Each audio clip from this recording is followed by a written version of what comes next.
Hello everyone, I am doctor Tanya Reli और आज की हम इस वीडियो सीरीज में स्टार्ट करने वाले हैं ऑर्गेनिक केमिस्ट्री। जैसा कि आप सब लोगों को पता है कि 11th क्लास में हमारा 11th 12th में नीट के एग्जाम में ऑर्गेनिक केमिस्ट्री बहुत इंपॉर्टेंट रोल प्ले करता है। तो इस वीडियो सीरीज के अंदर मैं ऑर्गेनिक केमिस्ट्री को इन डिटेल डिस्कशन करूंगी starting from 11th and side by side NEET के लेवल के भी चीजें मैं यहाँ पे डिस्कस करूंगी। सबसे इम्पोर्टेंट डिस्क्लेमर, यहाँ पर हम सारी चीजें बेसिक से पढ़ेंगे। ऐसा नहीं कि ऊपर ऊपर से पढ़ेंगे। छोटी छोटी वीडियोस बनाएंगे और छोटे छोटे कॉन्सेप्ट्स क्लियर करते हुए हम अपनी पूरी ऑर्गेनिक केमिस्ट्री को खत्म करेंगे। So let's not waste our time and we will start with the organic chemistry. तो अब सबसे पहले आता है organic chemistry. Organic chemistry start करने से पहले हमें ये पता होना चाहिए कि इसका मतलब क्या होता है। What is this chemistry? Chemistry होती क्या है? तो केमिस्ट्री हमारी साइंस की एक ऐसी ब्रांच है जिसके अंदर हम मैटर के बारे में पढ़ते हैं। मैटर और मैटर की properties. Those properties can be physical properties, they can be chemical properties. तो अब यहाँ पर तीन वर्ड आए हैं जिसका मतलब हमें समझना जरूरी है। सबसे पहले it is the study of matter. So what is this matter? Then what is this physical and chemical properties? ये क्या होती है? फिजिकल प्रॉपर्टीज वो प्रॉपर्टीज होती हैं किसी भी सिस्टम की जो उनका केमिकल कॉम्पोजिशन जिसमें चेंज नहीं होता। जैसे अगर मैं बात करूं वाटर, वाटर हमारे पास है लिक्विड फॉर्म में। उसी को अगर मैं फ्रीजर में रख दूंगी वो जम जाएगा, आइस बन जाएगी। सो आइस और वाटर, इन दोनों के अंदर क्या हो रहा है? दोनों का केमिकल फॉर्मूला है सेम, H2O। तो दोनों का केमिकल कॉम्पोजिशन सेम है, बट उसकी फिजिकल प्रॉपर्टीज चेंज हो रही हैं। तो फिजिकल प्रॉपर्टीज वो प्रॉपर्टीज होती हैं जो किसी भी सिस्टम की केमिकल कॉम्पोजिशन जिसमें सेम रहता है, बट उनकी फिजिकल प्रॉपर्टीज चेंज हो रही है। जैसे कि उसका मेल्टिंग पॉइंट क्या है, उस चीज का फ्रीजिंग पॉइंट क्या है, उसका बॉइलिंग पॉइंट क्या है, ये सारी चीजें आती है फिजिकल प्रॉपर्टी में।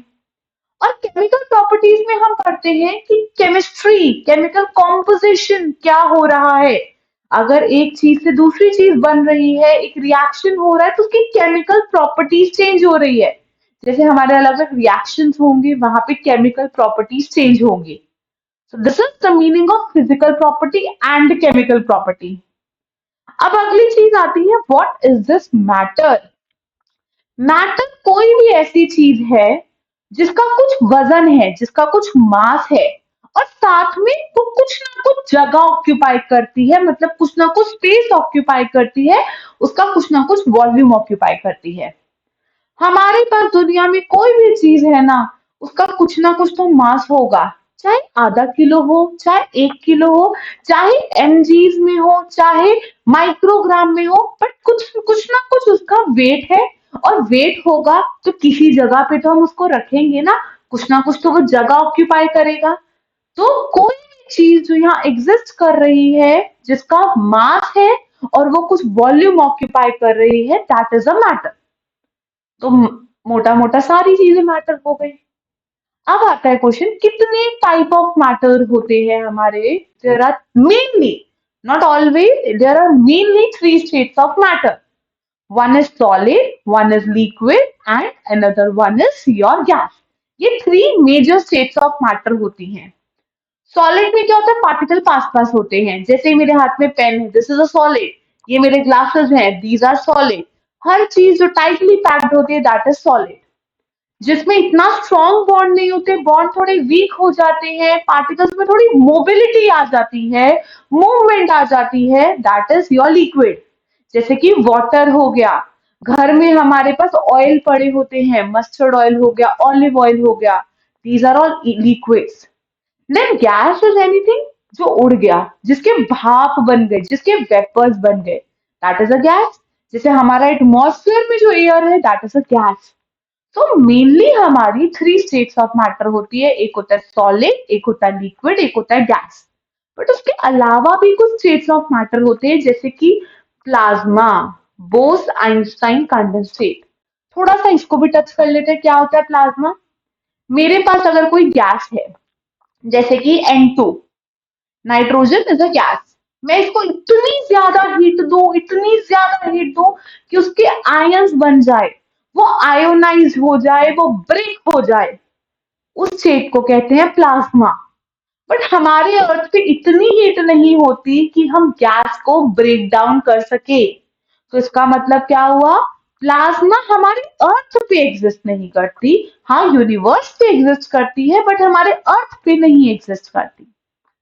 अगली एक स्टेट है बोस आइंस्टाइन कंडेंसेट।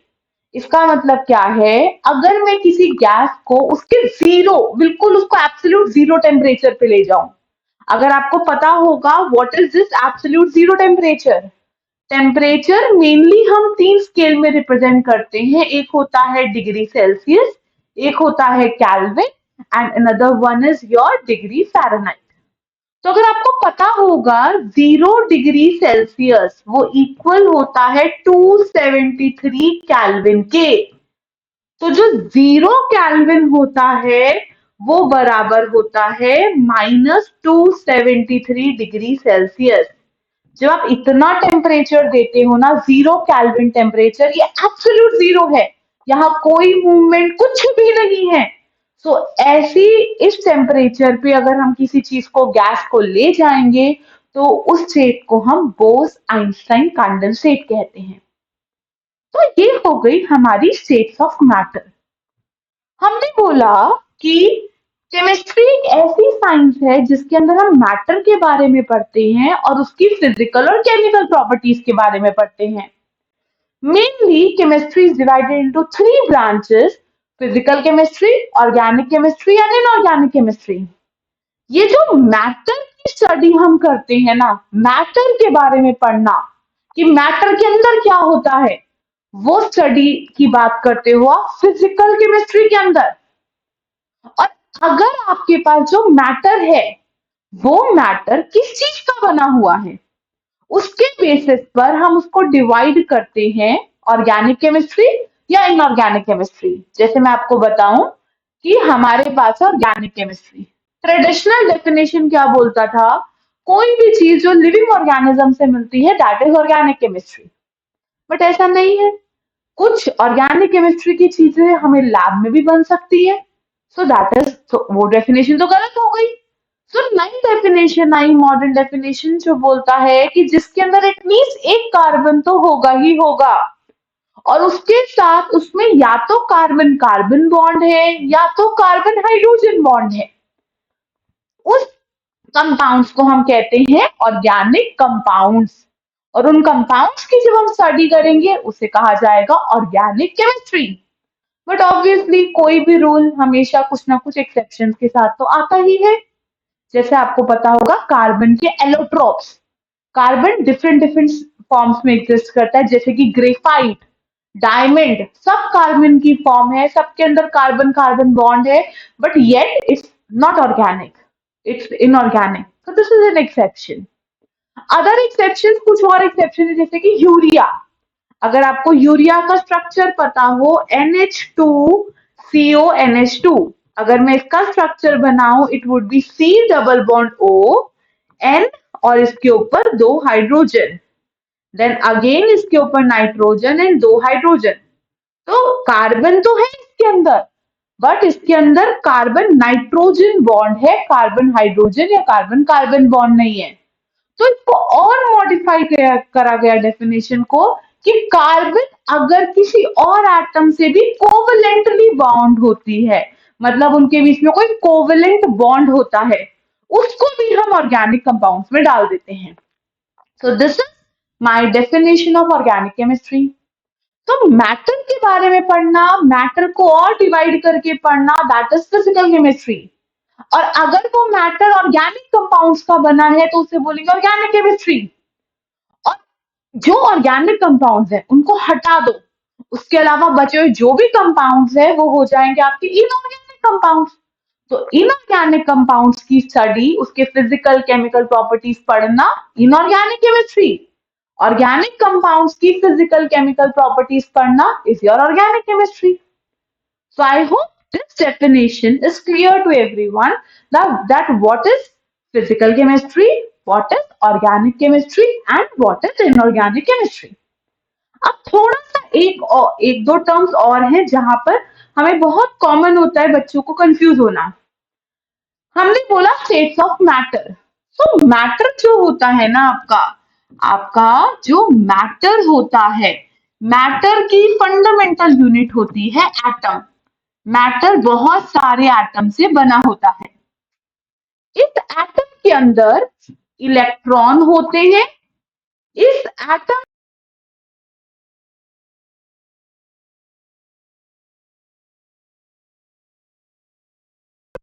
चीजें हमारी इसके अंदर होती हैं. Electron, proton and neutron. So electron क्या होता है, आपके पास एक न्यूक्लियस है, एक सेंटर मोस्ट न्यूक्लियस है.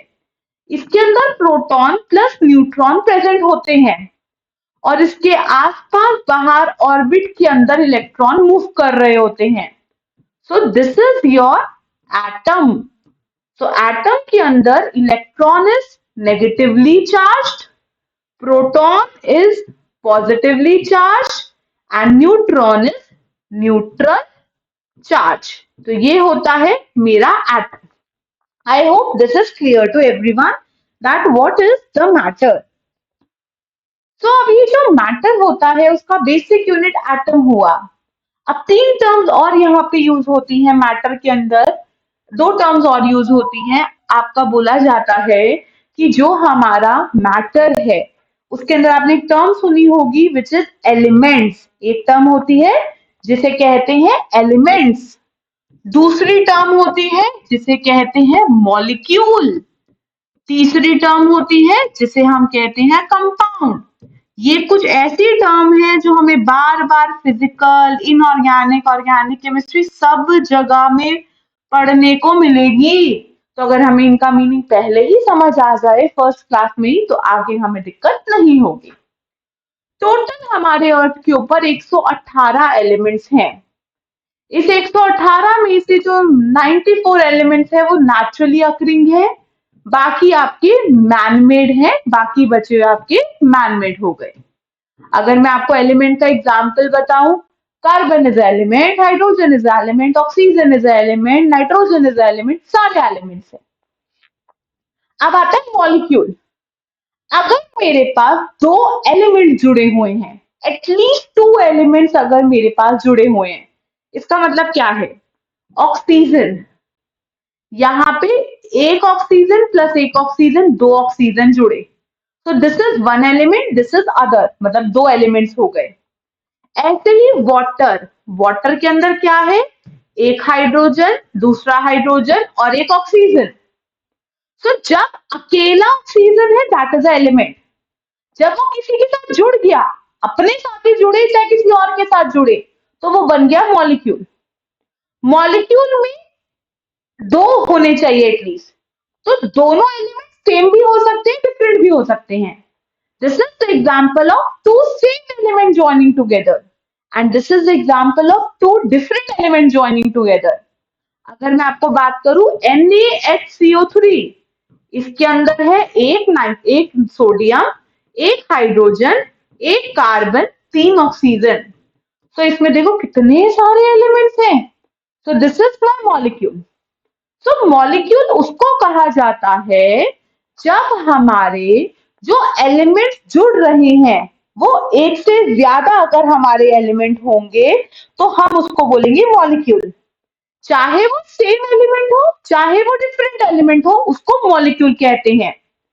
लेकिन डिफरेंट एलिमेंट वाला मॉलिक्यूल होगा तो उस मॉलिक्यूल को कंपाउंड कहते हैं. सो O2 is a molecule because इसके अंदर 2 एलिमेंट्स हैं ऑक्सीजन के. लेकिन ये कंपाउंड नहीं है क्योंकि दोनों के दोनों ऑक्सीजन है, सेम चीज से बना है, इसलिए it is not a compound. H2O molecule है बट इसके अंदर हाइड्रोजन भी ऑक्सीजन भी है, that means H2O would be a compound. ऐसे ही NaCO3 it would be a compound. So I can say water is both, it is both molecule and it is also your compound. ये element भी है, ये आपका compound भी है।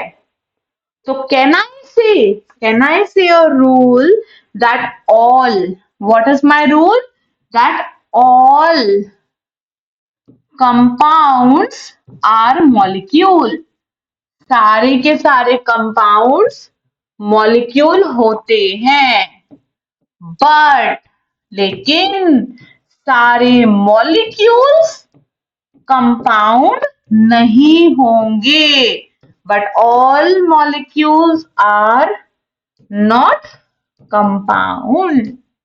So I hope this is clear to everyone.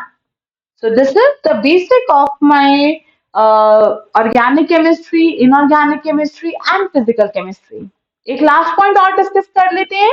ये जो traditional definition थी, जिन्होंने कहा था कि ऑर्गेनिक कंपाउंड्स वो होते हैं जो लिविंग ऑर्गेनिज्म से डिराइव होते हैं, इस वाली डेफिनेशन को गलत कहा था हमारे एक साइंटिस्ट थे, एफ वोलर साइंटिस्ट. उन्होंने बोला एक कंपाउंड है सोडियम साइनेट, इसको जब मैं हीट करती हूं तो मेरा यूरिया बनता है, which is my organic compound. So that means urea is an organic compound, but it is not obtained from living organism. It is obtained from cyanide, sodium cyanide, which is an inorganic compound. तो इसी चक्कर में हमारी नई definition आई थी ये organic chemistry की.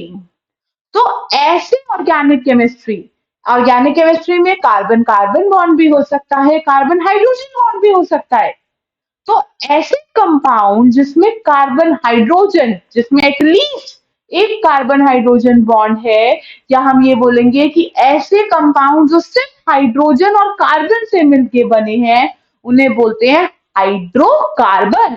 Hydro मतलब हाइड्रोजन प्लस कार्बन.